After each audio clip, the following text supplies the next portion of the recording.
Hello everyone. आज हम लोग पढ़ने वाले हैं क्लास 12 की हिंदी की बुक से श्रम विभाजन एवं जाति प्रथा की पार्ट 2। पिछली क्लास में हमने पार्ट 1 कंप्लीट कर लिया था। अगर आपने वो वीडियो नहीं देखी है तो आप प्ले लिस्ट में जाकर देख सकते हैं। तो चलिए शुरू करते हैं आज की क्लास। इसके लेखक हैं भीमराव अंबेडकर जी। आज हम लोग पढ़ेंगे मेरी कल्पना का आदर्श समाज, यानी कि भीमराव अंबेडकर कैसे सोचते थे कि कैसा आदर्श समाज होना चाहिए। लेखक कहते हैं, जाति प्रथा के खेदजनक परिणामों की नीरस गाथा को सुनते सुनाते आप में से कुछ लोग निश्चय ही उब गए होंगे। लेखक क्या कहते हैं कि मैं जो जाति प्रथा के बारे में आपसे बता रहा हूँ, आपको इसके परिणाम बता रहा हूँ, इसकी जो नीरस गाथा है, जो उदासी भरी कहानी है, उसको सुनते सुनाते आप में से बहुत से लोग ज़रूर उब गए होंगे। ये अस्वाभाविक भी नहीं है, यानी कि हर कोई भी अगर किसी चीज़ को बार बार सुनता है तो वो उससे उब जाता है। यह स्वाभाविक भी नहीं है। अतः अब मैं समस्या के रचनात्मक पहलू को लेता हूँ। लेखक कहते हैं कि बेशक आप उब गए होंगे, इसलिए मैं ये जो प्रॉब्लम है, जाति प्रथा एक प्रॉब्लम है, इसके रचनात्मक पहलू को लेता हूँ।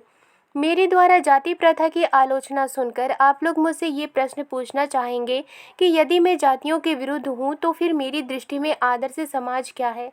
लेखक कहते हैं कि मेरे जरिए जाति प्रथा की आलोचना, मैं जो जाति प्रथा के अगेंस्ट बात कर रहा हूँ, इसके बारे में सुनकर आप लोग मुझसे ये क्वेश्चन कर सकते हैं, ये पूछना चाहेंगे कि अगर मैं जातियों के विरुद्ध हूँ, जातियों के अगेंस्ट हूँ, अगर मैं ये चाहता हूँ कि जाति प्रथा नहीं होना चाहिए, तो फिर मेरी दृष्टि में, यानी कि भीमराव अंबेडकर के नज़रिए में आदर्श समाज क्या है, किसे कहेंगे आदर्श समाज। ठीक है, यदि ऐसा पूछेंगे तो मेरा उत्तर होगा कि मेरा आदर्श समाज स्वतंत्रता, समता, भ्रातृता पर आधारित होगा। लेखक क्या कहते हैं कि अगर आप ऐसा क्वेश्चन पूछते हैं, ठीक है, अगर आप ऐसा क्वेश्चन पूछ रहे हैं तो मेरा आंसर ये होगा कि मैं जो आदर्श समाज के बारे में सोचता हूँ, उस आदर्श समाज में स्वतंत्रता होगी यानी आज़ादी होगी, समता होगी यानी इक्वलिटी होगी, और भ्रातृता होगी यानी कि भाईचारा होगा। लेखक के अकॉर्डिंग आदर्श समाज किस पर आधारित होगा? स्वतंत्रता पर आधारित होगा, समता पर आधारित होगा और भ्रातृता पर आधारित होगा। यानी समाज में हर किसी को स्वतंत्रता होगी, आज़ादी होगी, हर कोई इक्वल होगा और हर किसी के पास भाईचारा होगा। क्या ये ठीक नहीं है? भ्रातृता अर्थात भाईचारे में किसी को क्या आपत्ति हो सकती है? लेखक कहते हैं कि क्या ये ठीक नहीं है ऐसा आदर्श समाज जिसमें स्वतंत्रता हो, आज़ादी हो, इक्वलिटी हो, भाईचारा हो, क्या ऐसा समाज ठीक नहीं है? भ्रातृता यानी कि भाईचारा में किसी को क्या प्रॉब्लम हो सकती है? किसी भी आदर्श समाज में इतनी गतिशीलता होनी चाहिए कि जिससे कोई भी वांछित परिवर्तन समाज के एक छोर से दूसरे तक संचारित हो सके। लेखक कहते हैं कि कोई भी आदर्श समाज हो, इसमें इतनी तो बात होनी चाहिए जिससे कि कोई भी अगर अच्छा कोई परिवर्तन होता है, वो समाज के एक छोर से दूसरी छोर तक जाए। ऐसे समाज के बहुविधि हितों में सबका भाग होना चाहिए तथा सबको उनकी रक्षा के प्रति सजग रहना चाहिए। लेखक कहते हैं कि ऐसे समाज में, जो कि एक आदर्श समाज होता है, इसमें बहुविधि हितों में, हित का मतलब होता है फ़ायदा, और बहुविधि मीन्स ऐसा मेथड, ऐसा तरीका जो बहुत सारा हो और जो सबकी भलाई में हो। लेखक कहते हैं कि ऐसे समाज में, ऐसे आदर्श समाज में, ये जो सबकी भलाई के लिए जो मेथड होते हैं, सबके फ़ायदे के लिए जो विधि होती है, इसमें सबका भाग होना चाहिए। सभी को मिलजुल कर ऐसे हितों के बारे में सोचना चाहिए तथा सबको उनकी रक्षा के प्रति सजग रहना चाहिए और हर किसी को उनकी हिफाजत के लिए, उनकी रक्षा के प्रति एक्टिव रहना चाहिए। सामाजिक जीवन में अबाध संपर्क के अनेक साधन व अवसर उपलब्ध रहने चाहिए। यानी कि जिस समाज में हम सब रहते हैं, ऐसे सामाजिक जीवन में अबाध संपर्क के यानी कम्युनिकेशन के अनेक साधन, अनेक अपॉर्चुनिटी उपलब्ध रहने चाहिए। तात्पर्य यह कि दूध पानी के मिश्रण की तरह भाईचारे का यही वास्तविक रूप है और इसी का दूसरा नाम लोकतंत्र है। लेखक कहते हैं कि इसका मतलब ये है कि जिस तरह दूध में अगर पानी मिल जाए तो वो मिल जाता है, वो मिक्स हो जाता है। इसी तरह से भाईचारे का यही वास्तविक रूप है, भाईचारा का यही एक असली रूप होता है और इसी का दूसरा नाम लोकतंत्र है। यानी कि लोकतंत्र किसे कहते हैं? जहाँ पर सभी मिल कर के रहे, सभी भाईचारा बना कर रहे। क्योंकि लोकतंत्र केवल शासन की एक पद्धति ही नहीं है, लोकतंत्र मूलतः सामूहिक जीवनचर्या की एक रीति तथा समाज के सम्मिलित अनुभवों के आदान प्रदान का नाम है। लेखक कहते हैं कि क्योंकि लोकतंत्र सिर्फ इसका नाम नहीं है कि कोई भी शासन करे और ये एक ऐसा पद्धति होती है जिसमें शासन की जाए।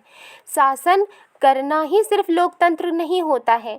लोकतंत्र सामूहिक जीवनचर्या की, यानी कि सभी लोग जब आपस में मिलकर रहते हैं, एक समाज बनाते हैं, ऐसे जीवनचर्या की एक रीति रिवाज तथा समाज के सम्मिलित अनुभवों के, यानी समाज में सबके मिले जुले अनुभव होते हैं, उनका आदान प्रदान का नाम ही लोकतंत्र है। एक मनुष्य जैसा अनुभव करता है वो दूसरों को वैसा अनुभव बताता है और दूसरे जैसा फील करते हैं, दूसरे जैसा अनुभव करते हैं, वो किसी और को वैसा अनुभव बताता है। ये जो मिले जुले अनुभव होते हैं, इनका आदान प्रदान यानी कि लेना और देना ही, इसी का नाम लोकतंत्र है। इनमें ये आवश्यक है कि अपने साथियों के प्रति श्रद्धा व सम्मान का भाव हो और इसके लिए ये ज़रूरी है कि हम अपने साथियों के लिए श्रद्धा रखें, हमारे दिलों में अपने साथियों के लिए श्रद्धा हो, इज़्ज़त हो, रिस्पेक्ट हो, सम्मान का भाव हो। इसी प्रकार स्वतंत्रता पर भी क्या कोई आपत्ति हो सकती है? अब लेखक कहते हैं कि इसी तरह से आज़ादी पर भी क्या किसी को प्रॉब्लम हो सकती है? गमनागमन की स्वाधीनता, गमनागमन मीन्स आना जाना, आने जाने की स्वाधीनता यानी आज़ादी, जीवन तथा शारीरिक सुरक्षा की स्वाधीनता के अर्थों में शायद ही कोई स्वतंत्रता का विरोध करे। लेखक कहते हैं कि आने जाने की आज़ादी, जीवन की आज़ादी, शारीरिक सुरक्षा की आज़ादी, इसके मायनों में शायद ही कोई स्वतंत्रता का विरोध करे, क्योंकि हर किसी को कहीं भी आने जाने की आज़ादी चाहिए, अपने जीवन की आज़ादी चाहिए, अपने शारीरिक सुरक्षा की आज़ादी चाहिए। इन मायनों में कोई भी स्वतंत्रता का विरोध नहीं कर सकता। इसी प्रकार संपत्ति के अधिकार, जीविकोपार्जन के लिए आवश्यक औजार व सामग्री रखने के अधिकार, जिससे शरीर को स्वस्थ रखा जा सके, के अर्थ में भी स्वतंत्रता पर कोई आपत्ति नहीं हो सकती। लेखक कहते हैं कि इसी तरह से संपत्ति का अधिकार यानी दौलत रखने का अधिकार, जीविकोपार्जन के लिए यानी कि अपनी जीविका चलाने के लिए जो ज़रूरी औजार है, जो ज़रूरी सामग्री है, उनको रखने का अधिकार, जिससे कि शरीर को स्वस्थ रखा जा सके, इन मायनों में भी स्वतंत्रता पर किसी को कोई आपत्ति नहीं हो सकती। फॉर एग्जाम्पल कि अगर कोई किसान खेतों में काम करते हैं तो किसान को खेतों में काम करने के लिए औजार की ज़रूरत होगी, सामग्री की ज़रूरत होगी, जिससे कि वो अपने खेतों में फसल उपजा सके और फसल उपजा कर वो अपना जीविकोपार्जन कर सके, अपनी जीविका चला सके, अपने शरीर को स्वस्थ रख सके। एक पहलवान भी अपने शरीर को स्वस्थ रखने के लिए आवश्यक औजार रख सकता है, सामग्री रख सकता है और इनके मायनों में जो स्वतंत्रता है, इस पे किसी को कोई आपत्ति नहीं हो सकती। तो फिर मनुष्य की शक्ति के सक्षम एवं प्रभावशाली प्रयोग की भी स्वतंत्रता क्यों न प्रदान की जाए? अब वो क्वेश्चन कर रहे हैं, भीमराव अंबेडकर जी क्वेश्चन कर रहे हैं कि जब इतने सारे आज़ादी में किसी को कोई प्रॉब्लम नहीं हो सकती है, तो फिर मनुष्य की शक्ति के सक्षम यानी कि जिसकी जितनी ताकत है, जिसकी जितनी एबिलिटी है, उसके अकॉर्डिंग भी हर किसी को स्वतंत्रता क्यों न प्रदान की जाए? जाति प्रथा के पोषक जीवन, शारीरिक सुरक्षा तथा संपत्ति के अधिकार की स्वतंत्रता को तो स्वीकार कर लेंगे, परंतु मनुष्य के सक्षम एवं प्रभावशाली प्रयोग की स्वतंत्रता देने के लिए जल्दी तैयार नहीं होंगे। लेखक कहते हैं कि ऐसे लोग जो जाति प्रथा के पोषक होते हैं, जो जाति प्रथा को मानते हैं, ऐसे लोग जिंदगी, शारीरिक सुरक्षा, संपत्ति के अधिकार की आज़ादी को तो एक्सेप्ट कर लेंगे कि हाँ ठीक है, इसमें स्वतंत्रता होनी चाहिए, लेकिन इंसान की एबिलिटी के अकॉर्डिंग उनके प्रभावशाली प्रयोग की स्वतंत्रता देने के लिए वो तैयार नहीं होंगे। क्यों नहीं होंगे? क्योंकि वो जाति प्रथा मानते हैं। क्योंकि इस प्रकार की स्वतंत्रता का अर्थ होगा अपना व्यवसाय चुनने की स्वतंत्रता किसी को नहीं है, तो उसका अर्थ उसे दास्ता में जकड़कर रखना होगा, क्योंकि दास्ता केवल कानूनी पराधीनता को ही नहीं कहा जा सकता। लेखक कहते हैं कि ऐसे लोग जो जाति प्रथा के पोषक होते हैं, जाति प्रथा को मानते हैं, वो जिंदगी की स्वतंत्रता, शारीरिक सुरक्षा की स्वतंत्रता, संपत्ति के अधिकार की स्वतंत्रता को एक्सेप्ट तो कर लेंगे, लेकिन किसी भी मनुष्य के काम के अकॉर्डिंग, उनकी एबिलिटी के अकॉर्डिंग उन्हें स्वतंत्रता देने के लिए जल्दी तैयार नहीं होंगे। क्यों नहीं होंगे? क्योंकि अगर वो उन्हें स्वतंत्रता दे देते हैं तो वो अपने अकॉर्डिंग व्यवसाय चुनते हैं, और जो जाति प्रथा मानते हैं वो इस बात को नहीं मानना चाहते, क्योंकि वो जो इंसान है उनको दास्ता में जकड़ कर रखना चाहते हैं। क्यों दास्ता में जकड़ कर रखना चाहते हैं? क्योंकि उनके अकॉर्डिंग उनकी जो जाति है उसी में वो प्रोफेशन उनको अपनाना चाहिए, उनकी जैसी जाति है उनको वैसा ही काम करनी चाहिए, अपनी जाति को छोड़कर कोई और काम वो नहीं कर सकते। ऐसा जाति प्रथा के पोषक लोग ये चाहते हैं, और ऐसे लोगों को जिन्हें वो जाति प्रथा में छुआछूत के रूप में मानते हैं, उनको गुलामी में जकड़ कर रखना चाहते हैं। क्योंकि दास्ता केवल कानूनी पराधीनता को ही नहीं कहा जा सकता, दास्ता में वो स्थिति भी सम्मिलित है जिससे कुछ व्यक्तियों को दूसरे लोगों के द्वारा निर्धारित व्यवहार एवं कर्तव्यों को पालन करने के लिए विवश होना पड़ता है। लेखक कहते हैं कि दास्ता सिर्फ कानूनी पराधीनता के अंडर में जो लोग होते हैं उन्हें ही सिर्फ गुलामी नहीं कही जाती, उन्हें ही सिर्फ दास्ता नहीं कहा जाता।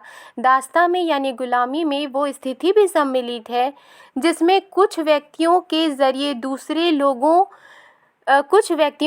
दूसरे लोगों को निर्धारित व्यवहार एवं कर्तव्यों का पालन करने के लिए विवश होना पड़ता है। कुछ लोग क्या कहते हैं कि नहीं, तुम्हें यही काम करना है, तुम्हें ऐसा ही व्यवहार करना है, तुम्हारा यही कर्तव्य है। ये कौन कहते हैं? ये जाति प्रथा मानने वाले लोग कहते हैं। और ऐसे लोग कुछ लोगों के लिए निर्धारित कर देते हैं कि तुम्हारा ऐसा ही व्यवहार है, तुम्हारा ऐसा ही कर्तव्य है, तुमको ऐसा ही करना चाहिए और यही व्यवहार पालन करना चाहिए, यही कर्तव्य पालन करना चाहिए। और जो लोग हैं जो दास्ता में जकड़े हुए हैं, जो गुलामी में जकड़े हुए हैं, वो लोग जाति प्रथा में जकड़े हुए हैं और वो मजबूर हो जाते हैं।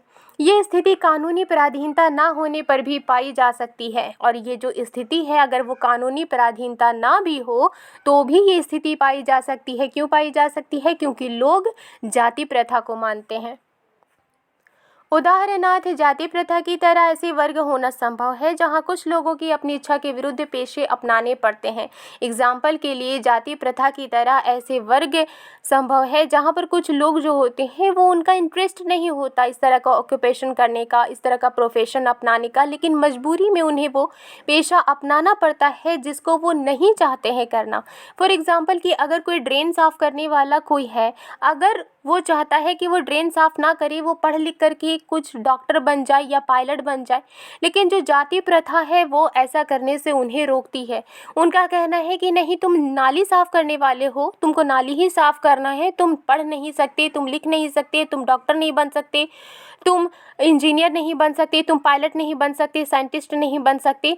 तो मजबूरी में ऐसे लोग अपनी जाति में ही जकड़े हुए रहते हैं, जाति की गुलामी में ही जकड़े हुए होते हैं, और ना चाहते हुए भी उन्हें वो पेशा अपनाना पड़ता है, ना चाहते हुए भी उन्हें वो काम करना पड़ता है। अब आइए समता पर विचार करें। अब लेखक कहते हैं कि अब आइए इक्वलिटी पर विचार करें। क्या समता पर किसी की आपत्ति हो सकती है? क्या इक्वलिटी पर किसी को कोई प्रॉब्लम हो सकता है? फ्रांसीसी क्रांति के नारे में समता शब्द ही विवाद का विषय रहा है। जब फ्रांस में क्रांति हुई थी उसमें एक वर्ड था इक्वलिटी, उसी पर विवाद हुआ था। वो जो शब्द है वो विवाद का विषय रहा है। समता के आलोचक ये कह सकते हैं कि सभी मनुष्य बराबर नहीं होते, यानी जो इक्वलिटी को नहीं मानते हैं वो ये कहते हैं कि सभी इंसान बराबर नहीं होते हैं, और उनका ये तर्क वजन भी रखता है। लेखक कहते हैं कि और वो जो तर्क देते हैं कि सभी इंसान बराबर नहीं होते हैं इसलिए इक्वलिटी भी नहीं होनी चाहिए, ऐसे तर्क में वजन भी होता है, लेकिन तथ्य होते हुए भी ये विशेष महत्व नहीं रखता। लेखक कहते हैं कि लेकिन तथ्य है, लेकिन फिर भी ये जो तर्क है वो विशेष महत्व नहीं रखता, वो वैल्यू नहीं रखता, क्योंकि शाब्दिक अर्थ में समता असंभव होते हुए भी ये नियामक सिद्धांत है। मनुष्यों की क्षमता 3 बातों पर निर्भर रहती है। लेखक कहते हैं कि जो मनुष्यों की क्षमता है, एबिलिटी है, वो 3 बातों पर डिपेंड होती है। पहला है शारीरिक वंश परंपरा, यानी कि जो जैसा है, अगर उसकी औलादें पैदा होती हैं, उनके वंश आगे बढ़ती हैं, तो वो जैसे हैं वैसी ही परंपरा उनको अपनानी पड़ती है।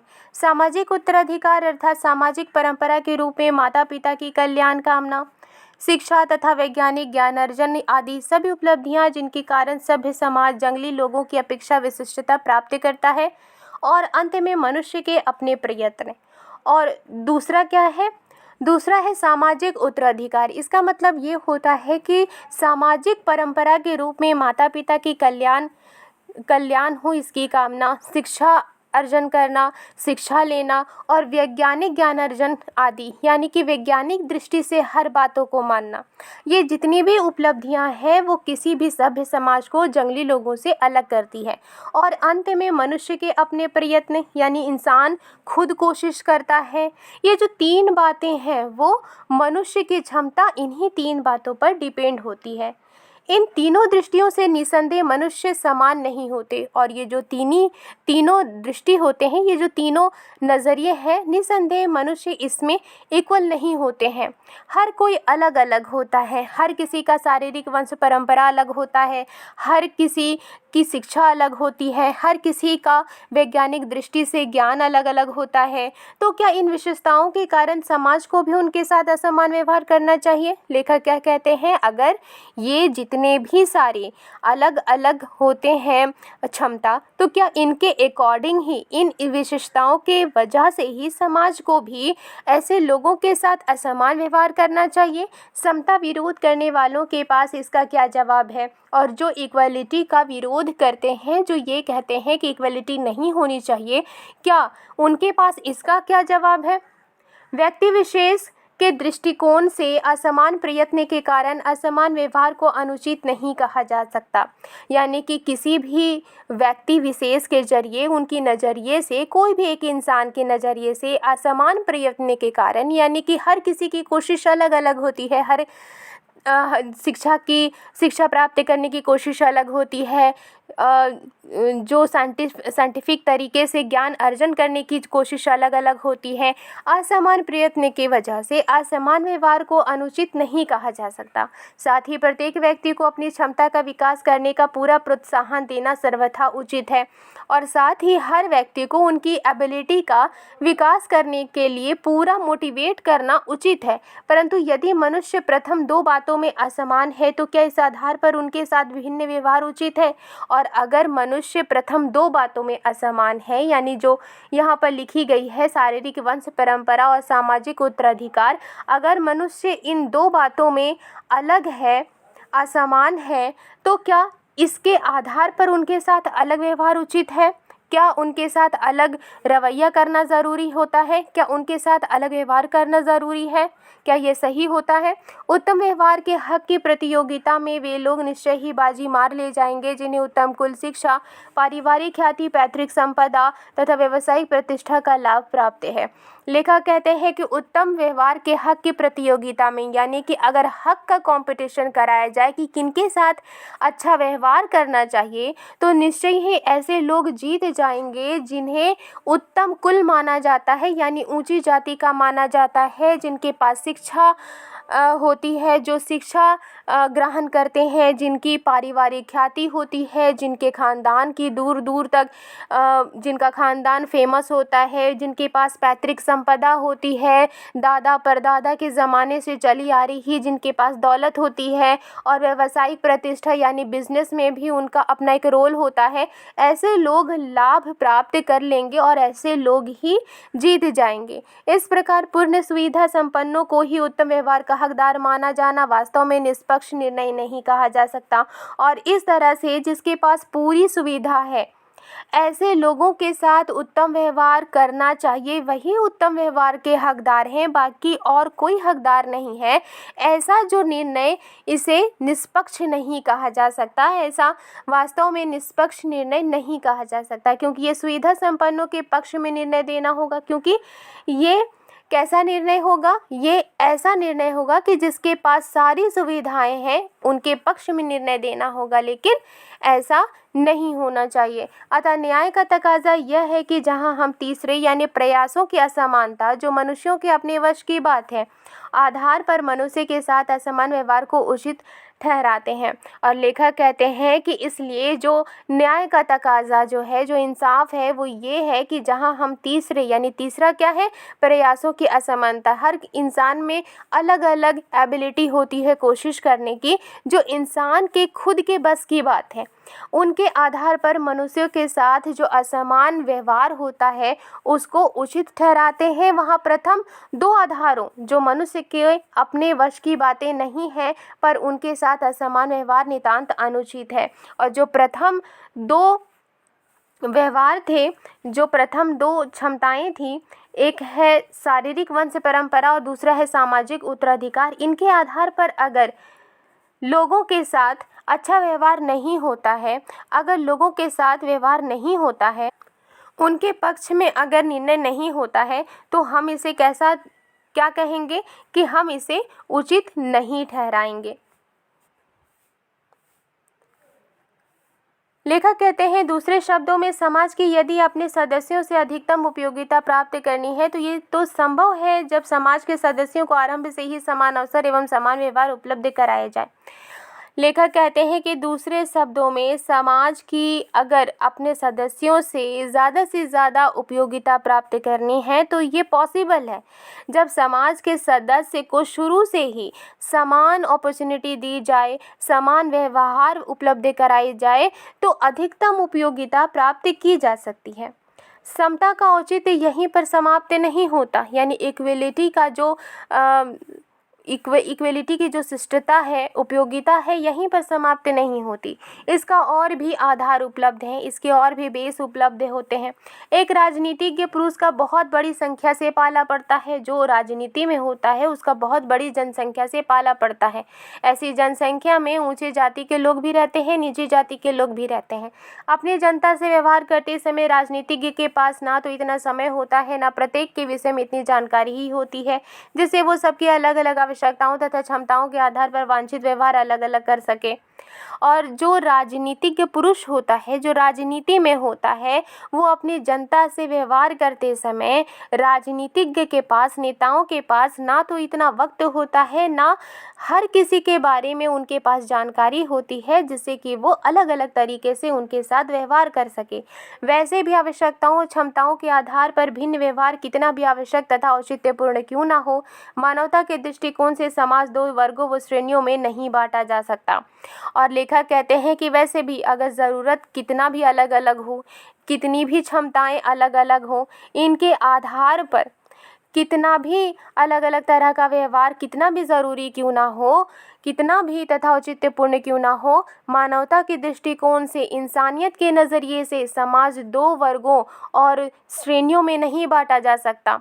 ऐसी स्थिति में राजनीतिज्ञ को अपने व्यवहार में एक व्यवहार्य सिद्धांत की आवश्यकता रहती है और ये व्यवहार्य सिद्धांत यही होता है कि सब मनुष्य के साथ समान व्यवहार किया जाए। और ऐसी स्थिति में जो राजनीतिज्ञ होता है, जो नेता होता है, वो अपने व्यवहार में एक व्यवहार्य सिद्धांत की आवश्यकता उन्हें होती है जिससे कि वो सभी को इक्वल दृष्टि से देख सके और सब मनुष्य के साथ समान व्यवहार किया जाए। राजनीतिज्ञ ये व्यवहार इसलिए नहीं करता कि सब लोग समान होते, बल्कि इसलिए कि वर्गीकरण एवं श्रेणीकरण संभव होता। और जो नेता होते हैं ये व्यवहार सिर्फ इसलिए नहीं करते हैं कि सभी लोग समान होते, बल्कि वो इसलिए करते हैं कि वर्गीकरण एवं श्रेणीकरण संभव होता। इस प्रकार समता यद्यपि काल्पनिक जगत की वस्तु है, यानी इमेजिनरी वस्तु है, फिर भी राजनीतिज्ञ को सभी परिस्थितियों को दृष्टि में रखते हुए उसके लिए यही मार्ग भी रहता है, क्योंकि यही व्यवहारिक भी है और यही उसके व्यवहार की एकमात्र कसौटी भी है। लेखक कहते हैं कि इस तरह से जो इक्वलिटी है, हालांकि ये काल्पनिक जगत की वस्तु है, इमेजिनरी वस्तु है, फिर भी राजनीतिज्ञ को यानी नेताओं को सभी परिस्थितियों में, सभी सिचुएशन में उसकी दृष्टि रखते हुए, उसका नज़रिया रखते हुए उसके लिए यही एक रास्ता भी रहता है, इक्वलिटी का रास्ता रहता है, क्योंकि यही व्यवहारिक भी है, यही सही है और यही उसके व्यवहार की एकमात्र कसौटी भी है और यही एक नेता के व्यवहार को भी बताता है। और यही एक नेता के व्यवहार की एकमात्र कसौटी भी है। आई होप ये वीडियो आपको पसंद आई है तो लाइक एंड सब्सक्राइब करना मत भूलिएगा। मिलती हूँ नेक्स्ट वीडियो में। Thank you.